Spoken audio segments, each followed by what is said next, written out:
The Count, where we're counting down the major stories of the week. We're wrapping up our countdown with story number one on our countdown, crunching the numbers. Almost immediately after Trump won the election, the Dow Jones topped 44,000 for the first time ever. And as the markets reached all-time highs, the Federal Reserve cut rates for a second time this year. Nonetheless, Fed Chair Jerome Powell says there are still some concerns. Overall, feeling good about economic activity. So I think we would factor that in. At the same time, we got one inflation report, which it wasn't terrible, but it was a little higher than expected. So could cutting interest rates actually bring on further inflation? Well, let's bring in Director of Budget Policy of the Heritage Foundation, Richard Stern. Thank you so much, Richard, for joining us. Well, it was a pleasure. Thank you for having me on. Talk to me about the Trump effect here. Oh, absolutely. We're seeing Maganomics at work. The stock market's up.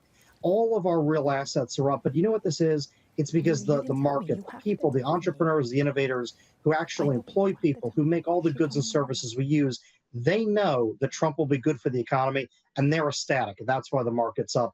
It's 4 years of a booming economy ahead of us. Also, let's bring in Hillary Fordwich, the president of Strellmark Business Development Consultants. Thank you, Hillary, also for joining us.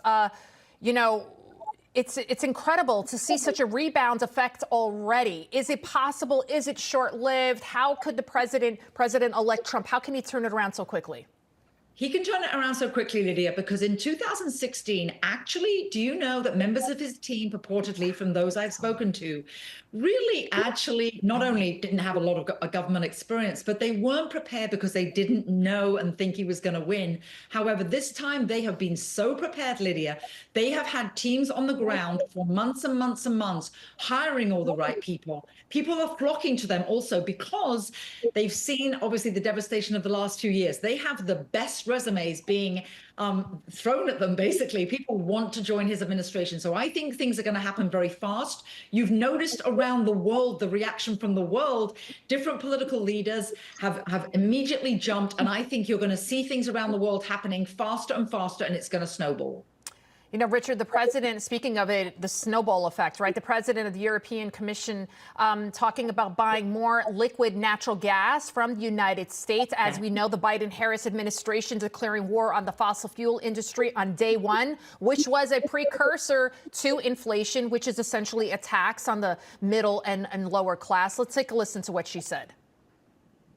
We still get a lot of LNG via Russia, from Russia. And why not replace it by American LNG, which is cheaper for us and brings down our energy prices? This is long overdue. Why all of a sudden now? Clearly, she's trying to. They want to possibly do this to buy our gas to escape the Trump tariffs. But why were they buying from Putin in the first place? Well, because of the war on American energy from the Biden-Harris regime. You know, anybody who studies economics knows that the base plate of all economics is energy production. Without energy, you quite literally can't make anything. You can't move anything. And so why the Biden administration went after American energy producers, went after oil refineries, it's beyond me. But it's part of that woke climate cult that they're all part of. And I think the entire world knows that under Donald Trump, we're going to end that war. We're going to get the government out of the way, allow American energy producers to do what they do best, which is not just provide for the American economy, but really for global prosperity. You know, Hillary, another positive effect of these potential Trump tariffs, you can already see it's already beginning.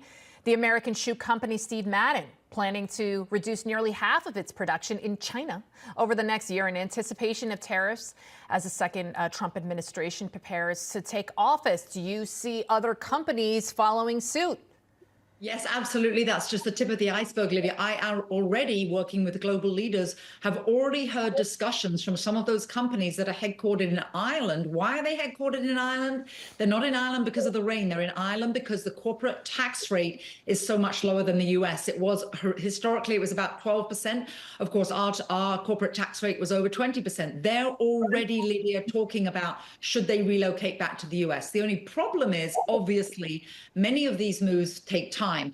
I think, ironically, not only are things going to happen fast, but a lot of the benefits of his administration might be seen even after the administration. And just one point to add on to what Richard just said, he was totally right about energy being used in regular products. Lydia, 211 everyday products, including diapers, use petroleum derivatives. So you're going to see it across our entire economy because of drill, baby, drill. Drill, baby, drill. And also, Richard, here's another economic story I want to get to. The New York Times reporting that the spending spree, by the Bitcoin cryptocurrency industry fueled victories for both the Senate and congressional candidates who expressed support for cryptocurrencies. One of those voices expressing her support is Wyoming Senator Cynthia Lummis. She posted this on X after the election, quote, "We are going to build a strategic Bitcoin reserve." What do you talk? I mean, this is a big deal, right? I don't know as much as I should about the crypto economy. Can you explain a little bit more about is this a good thing? Is this bad? Oh, absolutely. Look, we believe in the free market because we believe in investors and entrepreneurs, really the old American spirit that made us the wealthiest country on the planet. So why would you want the government to have control over the most important part of the economy, which is the money itself, the thing we use to exchange things? Crypto is one of those avenues to a market where the American people control the currency, not Powell, not his ivory tower elites. And so these voices are absolutely correct. America needs to embrace crypto. We need to embrace alternative currencies as a way of democratizing economic production, as a way of giving the American people the kind of power that, frankly, the Federal Reserve and the Treasury Department hold right now, power that should belong with the American public. Richard Stern, Hillary Fordwich, thank you both so much.